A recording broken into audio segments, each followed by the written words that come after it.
अखंड मंथन के सभी दर्शकों को नमस्कार। मैं हूं शेखर त्रिपाठी और आप देख रहे हैं हमारा YouTube चैनल अखंड मंथन। भविष्य मालिका वेब सीरीज का 14वां सीजन आज से हम शुभारंभ करने जा रहे हैं। इस 14वें सीजन में हम आपको बहुत सी नई जानकारियां प्रदान करेंगे जो आपको अभी तक प्राप्त नहीं हुई हैं। कई भ्रम भी दूर करेंगे जो आजकल के कल्कि वाले चैनल को देखकर आपको हो गया है। कई ऐसे तथाकथित मालिका के प्रचारकों का भी पर्दाफाश करेंगे जिन्होंने मालिका ग्रंथ को अपना कॉपीराइट मान लिया है। ऐसे लोगों की सच्चाई को भी सामने लाएंगे जो ये कहते हैं कि भविष्य मालिका को संसार में फैलाने का कार्य मात्र वही कर रहे हैं और इससे पहले मालिका साहित्य के बारे में ओडिशा के अलावा कोई और नहीं जानता था। तो आज हम उस पुस्तक के प्रथम पृष्ठ से आरंभ करेंगे जो ओडिया भाषा में 1984 में प्रकाशित हुई थी। यह ऐसी पहली पुस्तक थी जिसमें भविष्य मालिका का साहित्य प्रकाशित किया गया था। पांडुलिपियों में तो मालिका की भविष्यवाणियां मंदिरों और धर्म स्थानों में थी ही, किंतु पुस्तक के रूप में यदि कोई पहला प्रयास किया गया तो वह थे डॉक्टर रत्नाकर साहू। उन्हीं के द्वारा यह कार्य का शुभारंभ किया गया था। डॉक्टर रत्नाकर साहू को आज कोई नहीं जानता, सिर्फ आप देख रहे हैं तो तथाकथित कथावाचकों को आप देख रहे हैं और उन्हीं आप कल्कि का विशेषज्ञ मान रहे हैं। किंतु आप तनिक ध्यान दें, 1984 में डॉक्टर रत्नाकर साहू ने गली गली की खाक छान करके पांडुलिपियां एकत्रित की, उनका संपादन किया, उनका अनुवाद किया और इस तरह से एक पुस्तक तैयार की। डॉक्टर रत्नाकर साहू ने विभिन्न स्रोतों से मालिका के वचनों की पांडुलिपियों को खोजा, उस पर शोध किया, उसके बाद ये पुस्तक प्रकाशित की गई। सोचिए, ये बात 1984 की है और आज एक ओडिशा के कथावाचक हैं जो हर जगह घूम घूम कर कह रहे हैं कि भविष्य मालिका को समाज में लाने का कार्य उन्होंने किया है। वास्तविकता तो यह है कि अब भविष्य मालिका के नाम पर व्यापार आरंभ हो गया है और इसका पूरा श्रेय उस कथावाचक को जाता है। व्यापारिक उद्देश्य के लिए भविष्य मालिका को समाज में फैलाने के लिए ऐसे कथावाचकों का योगदान उल्लेखनीय है। हम किसी भी कथावाचक का नाम लेकर के उसके महत्व को और बढ़ाना नहीं चाहते, किंतु जो लोग भविष्य मालिका से जुड़े विषय पर चैनल देख रहे हैं वो समझ गए होंगे कि हमारा संकेत किसकी तरफ है। तो दर्शकों, जो लोग हर स्थान पर यह हल्ला मचा रहे हैं कि मालिका के बारे में सिर्फ वही जानते हैं, उन्हीं की जानकारी के लिए बता दें कि मालिका पर जो पहली पुस्तक हमें प्राप्त हुई वह डॉक्टर रत्नाकर साहू की थी। डॉक्टर साहू ने स्थान स्थान पर जाकर मालिका से संबंधित ताड़पत्र एकत्रित किए, उसके बाद उसका संपादन का कार्य आरंभ किया। इसके अलावा डॉक्टर साहू की 2 पुस्तकें हदिदास को ओडिशा के धर्म और साहित्य को हदिदास की कोझावली द्वारा दान शीर्षक से गोपबंध साहित्य मंदिर द्वारा प्रकाशित किया गया था। उन्होंने लगन से अप्रकाशित पांडुलिपियों का एक संग्रह संकलित किया है। प्रस्तावना में डॉक्टर साहू ने विश्व प्रसिद्ध दार्शनिकों, धर्मवेत्ताओं, ज्योतिषियों की चर्चाओं और कई संस्कृत ग्रंथों, पुराणों, रूढ़िवादी संतों के कार्यों को आधार बना करके एक तुलनात्मक विवरण प्रस्तुत किया है। इसके अलावा उन्होंने इस युग के आचरण, कल्कि पुरुषों के जन्मस्थान और स्वरूप तथा कल्कि युग के चरम काल की भी अच्छी चर्चा की है। डॉक्टर साहू पुरी की अध्ययन पुस्तक मालिका महापुरुष द्वारा लिखित मूल स्रोत से संपादित की गई है। इसमें कलयुग का व्यवहार, जल अवतार का आविर्भाव, कलयुग का सबसे महत्वपूर्ण समय आदि का वर्णन किया गया है। जहरी मंडप पंडित सभा के सभी सदस्यों ने डॉक्टर साहू को उनके इस कार्य के लिए उस समय साधुवाद एवं आशीर्वाद दिया था।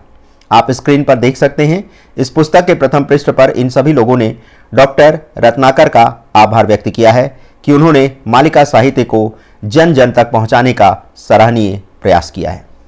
डॉक्टर साहू ने अपनी पुस्तक में पंचसखा समेत 17 कवियों की कृतियों का उल्लेख किया है जिन्होंने मालिका की भविष्यवाणियों को संग्रहित करने का प्रयास किया था। एक प्रकार से देखा जाए तो डॉक्टर साहू ने मालिका साहित्य का निष्कर्ष अपनी पुस्तक के माध्यम से समाज के समक्ष प्रस्तुत किया। 10 जून 1984 को ही कटक के गरगदिया घाट पर आयोजित एक सर्वधर्म सम्मेलन में उनकी पुस्तक का लोकार्पण पुरी के गजपति राजा श्री दिव्य सिंह देव द्वारा किया गया था। इसी 14 जून 1984 को ही इस पुस्तक की खूब चर्चा हुई, लेकिन 1984 में सोशल मीडिया जैसा कोई सार्वजनिक मंच नहीं था, इसीलिए बात आई गई और चली गई। लेकिन वास्तविकता तो यह है कि डॉक्टर रत्नाकर साहू ने उसी समय कलयुग के अंतिम समय को लेकर एक बहुत बड़ी बहस छेड़ दी थी। डॉक्टर रत्नाकर साहू द्वारा संपादित भविष्य मालिका पुस्तक में 17 भक्त कवियों की कृतियों का संकलन किया गया है। जैसा कि हमने आपको पिछले सीजन में भी बताया था कि बहुत लोग ये मानते हैं कि भविष्य मालिका सिर्फ भविष्यवाणी का ग्रंथ है, किंतु इस पुस्तक में भविष्य के साथ साथ वर्तमान की तस्वीरें भी सामने आती हैं। कुछ तथाकथित बुद्धिजीवियों का मानना है कि मालिका एक नकली एवं मनगढ़ंत रचना है, लेकिन बहुत से मालिका विशेषज्ञों ने इसके ऐतिहासिक परिप्रेक्ष्य को भी सिद्ध करने का प्रयास किया है।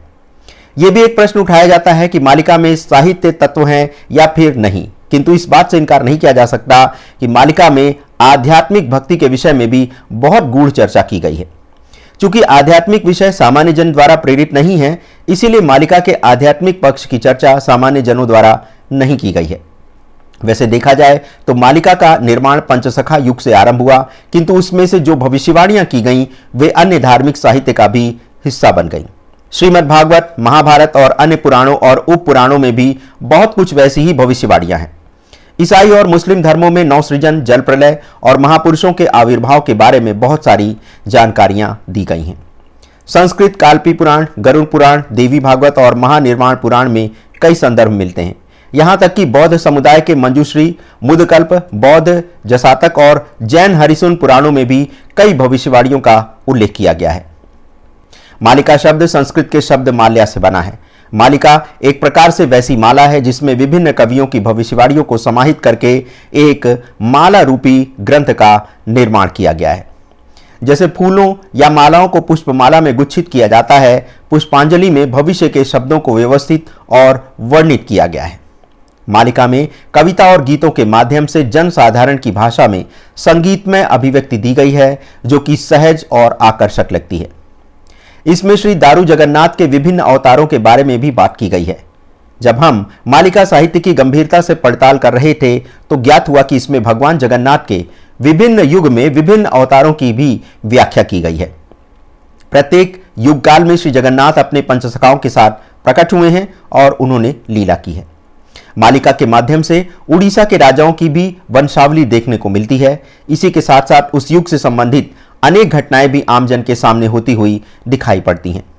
उड़ीसा में काला पहाड़ पर आक्रमण और गुहिरा तिकरी युद्ध, यवनों द्वारा जगन्नाथ मंदिर की लूटपाट और घेराबंदी, मोहम्मद डाकी खान का अत्याचार, राजा मान सिंह और रामचंद्र देव के शासनकाल के विभिन्न पहलू, अफगानों और मुगलों की विधर्मी व्यापकता, तुर्कों और मराठों के बीच भयंकर संघर्ष, फिरंगी और आयरिश शासन के विभिन्न चरण का वर्णन ओडिया साहित्य में स्पष्ट रूप से देखने को मिलता है। और एक प्रकार से देखा जाए तो भविष्य मालिका एक तरह से समाज के ऐतिहासिक तथ्य को भी प्रस्तुत करता है। साथ ही साथ ओडिशा की सामाजिक सांस्कृतिक विविधताओं के बारे में भी भविष्य मालिका ग्रंथ में विस्तार से वर्णन मिलता है। इसलिए यह कहना कि भविष्य मालिका ग्रंथ सिर्फ भविष्य में होने वाली घटनाओं की सूचना देती है, तो ये बात बहुत अधिक तर्कसंगत नहीं लगती। ओडिया संस्कृति के देवता श्री जगन्नाथ मालिका साहित्य की आत्मा है। श्री जगन्नाथ क्षेत्र के महात्मा और जगन्नाथ जी की लीला का मालिका से गहरा संबंध है। स्वयं जगन्नाथ ही यह अवतार धारण करते हुए सत्य की स्थापना करेंगे। इसी बात का उद्घोष मालिका साहित्य में हर स्थान पर होता हुआ दिखाई देता है। इसमें भ्रष्ट समाज को सभ्य बनाने का प्रयत्न भी दिखाई दे रहा है। वास्तविकता तो यह है कि कलयुग की मलिनता को धोने के लिए मालिका साहित्य एक डिटर्जेंट का कार्य करता है। भगवान ये चाहते हैं कि कलयुग की मलिनता से मनुष्य दूर रहे, और यदि ये मलिनता उसके व्यक्तित्व को मलिन करती है तो उसे मालिका साहित्य की सहायता लेकर के इस मलिनता को दूर करना चाहिए। मालिका में कलयुग काल के रीति रिवाजों के बारे में क्या क्या कहा गया है, यह विचार करने का विषय है। महर्षि व्यासदेव ने संस्कृत भागवत में कलयुग के सामान्य धर्म के बारे में कई बातों का उल्लेख किया है। सुखदेव राजा परीक्षित को कलयुग के लक्षणों के बारे में बताते हुए कहते हैं, हे परीक्षित, जब घोर विपत्ति आएगी तब उस युग के प्रभाव से धर्म, सत्य, पवित्रता, क्षमा, दया, जीवन, बल और स्मृति नष्ट हो जाएंगे। कलयुग के आरंभिक दिनों में कुलीन लोग थे, किंतु समय बीतने के साथ ही यह कुलीन लोग भी अधर्मी हो जाएंगे। इस युग में जो दिखावा करेगा और जो पाखंड करेगा उसे चतुर माना जाएगा। लोग सिर्फ नाम के ब्राह्मण होंगे और जो अज्ञानी होंगे उन्हें विद्वान माना जाएगा। इस काल में लोग तालाब को ही तीर्थस्थल मान लेंगे और केश सज्जा को ही सौंदर्य का मापदंड माना जाएगा। आप देख भी रहे होंगे कि कलयुग में महिला हो या पुरुष, वो अपनी केश सज्जा पर अधिक ध्यान रखते हैं।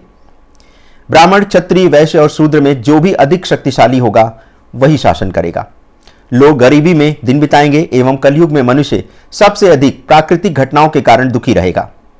कलयुग के प्रभाव के कारण लोग वर्णाश्रम धर्म का पालन नहीं करेंगे और वैदिक धर्म से लोग विमुख हो जाएंगे। इस प्रकार से कलयुग के अंतिम समय में लोग गर्भ पीड़ा से पीड़ित रहेंगे। इसका एक आशय यह भी है कि आने वाले समय में पेट की महामारी बड़े पैमाने पर फैल सकती है, जिसमें पेट दर्द एवं कॉलरा या डायरिया या हैजा जैसी बीमारियां फैल सकती हैं। इसी के बाद भगवान सत्य एवं धर्म की स्थापना के लिए अवतार लेंगे। तो जैसा कि हमने आपको बताया कि कलयुग के अंत में लोग गर्भ पीड़ा से पीड़ित होंगे, तो ये बात मालिका में एक प्रमुख लक्षण के तौर पर लिखी गई है। तो क्या इसका अर्थ ये समझा जाए कि कोरोना के बाद अब पेट से संबंधित कोई बड़ी महामारी संसार भर में पांव पसारने जा रही है? अभी चीन में कोई नया वायरस आया है जिसकी सूचना चोरी छिपे ही मिल रही है, क्योंकि चीन की सूचना बाहर भेजी नहीं जा सकती। कोरोना के समय में भी दिसंबर के आसपास ही चीन में एक महामारी के पांव पसारने की खबर प्रसारित हुई थी। तब इसे कोई छोटी मोटी महामारी मानकर लोगों ने इस पर अधिक ध्यान नहीं दिया था, किंतु जब मार्च अप्रैल में इसने अपना विकराल रूप दिखाना आरंभ किया तो गांव के गांव इस महामारी ने लील लिए। इसी तरह वर्तमान समय में भी चीन में बच्चों के अंदर निमोनिया जैसी महामारी फैली है, जिसे चीन अपने समाचार में सामान्य बीमारी बता रहा है। विश्व स्वास्थ्य संगठन ने भी माना है कि यह कोई संक्रमित बीमारी नहीं है, किंतु जरा याद करिए, आज से 3 वर्ष पूर्व ऐसे ही बयान कोरोना वायरस को लेकर भी आए थे, किंतु यह कोई सामान्य वायरस नहीं था। अब आपको थोड़ा पीछे ले चलते हैं कि कब कब महामारी के कारण संसार में जनसंहार हुआ है। तो एक शोध के अनुसार प्रत्येक 100 वर्ष के अंतराल पर पूरे संसार में ऐसी महामारी फैलती है जो अधिक मात्रा में लोगों के प्राण हर लेती है। जैसे सन 1720, फिर 1820, उसके बाद 1920 और अब 2020। पिछले 400 सालों में प्रत्येक 100 वर्ष के बाद एक ऐसी महामारी अवश्य आई है जिसने सारे संसार में तबाही मचाई है। हर 100वें साल आने वाली इस महामारी ने दुनिया के किसी कोने को नहीं छोड़ा। करोड़ों इंसानों की जान लेने के साथ साथ इसने कई इंसानी बस्तियों के तो नामो निशान तक मिटा दिए। संसार में प्रत्येक 100 वर्ष पर महामारी का हमला हुआ है। सन 1720 में दुनिया में the great plague of Marcel फैला था, जिसमें 1 लाख लोगों की मृत्यु हुई थी। 100 वर्ष बाद 1820 में एशियाई देशों में हैजा फैला, जिसमें 1 लाख से अधिक लोगों की मृत्यु हुई। इसी तरह सन 1918 से लेकर 1920 में दुनिया में स्पेनिश फ्लू ने कहर बरपाया। इस बीमारी ने उस समय करीब 5 करोड़ लोगों को मौत की नींद सुला दिया था। और अब फिर 100 साल बाद दुनिया पर आई कोरोना की तबाही। वैसे 2020 के आरंभ में चीन में फैले कोरोना को लोगों ने सामान्य फ्लू ही समझा था, जो कि सामान्य नहीं था, और इसने भी करोड़ों लोगों की जान ले ली। तो आज 14वें सीजन के इस एपिसोड में हमने आपको बताया कि कलयुग के अंत में गर्भ पीड़ा से लोग पीड़ित रहेंगे। तो क्या यह समझा जाए कि अभी पेट से जुड़ी कोई बड़ी महामारी पांव पसारने वाली है जो लाखों लोगों का जीवन समाप्त कर सकती है? क्या चीन में गुप्त रहस्यमय बीमारी बाद में पेट की महामारी में परिवर्तित हो सकती है? जैसे लक्षण दिख रहे हैं उसे देखकर तो यही लगता है कि यह कोई सामान्य बीमारी नहीं, बल्कि संसार में एक बड़ी पेट की महामारी के तौर पर फैलने वाली है। आपका क्या कहना है? आप अपनी राय हमें कमेंट सेक्शन में देना मत भूलिएगा। मिलते हैं भविष्य मालिका के 14वें सीजन के अगले एपिसोड में। तब तक के लिए हमें अनुमति दें। धन्यवाद। नमस्कार।